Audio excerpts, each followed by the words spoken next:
Thrissur DCC ഓഫീസിൽ കൂട്ടയടി, പൊട്ടിക്കരഞ്ഞ് DCC secretary. ജില്ലാ Congress committee ഓഫീസിൽ കൂട്ടത്തല്ല.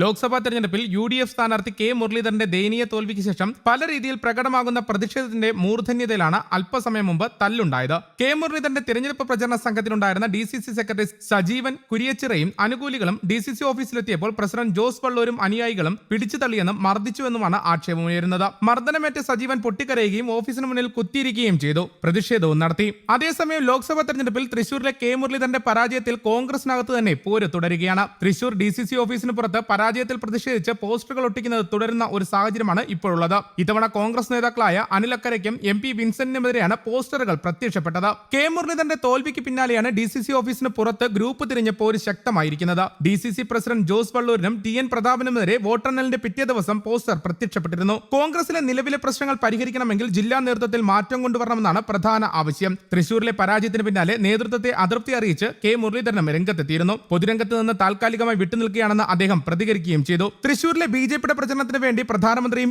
LDFന്റെ പ്രചരണത്തിന് വേണ്ടി മുഖ്യമന്ത്രിയും എത്തിയപ്പോൾ തനിക്ക് വേണ്ടി പ്രചരണത്തിന് ആരും എത്തിയില്ല എന്നും K മുരളീധരൻ ആരോപണം ഉന്നയിച്ചിരുന്നു. ഇതേ ആരോപണങ്ങൾ യൂത്ത് കോൺഗ്രസും ഏറ്റെടുത്തിരുന്നു. സംഘപരിവാറിന് സംസ്ഥാനത്ത് നടതുറന്നു കൊടുത്തത് ജോസ് വള്ളൂരും TN പ്രതാപനുമാണെന്ന് യൂത്ത് കോൺഗ്രസ് സംസ്ഥാന general secretary A Muhammad Hashim പറയുകയും ചെയ്തിരുന്നു. ദേശീയ നേതൃത്വത്തെ പരാതി അറിയിക്കുമെന്നും യൂത്ത് കോൺഗ്രസ് അറിയിച്ചിരുന്നു. TN പ്രതാപന് തൃശൂർ മണ്ഡലത്തിലെ ഒരു വാർഡിൽ പോലും സീറ്റ് നൽകരുതെന്നും പോസ്റ്ററിൽ ആവശ്യമായി ഉന്നയിച്ചിരുന്നു. News desk, Kerala Kaumudi.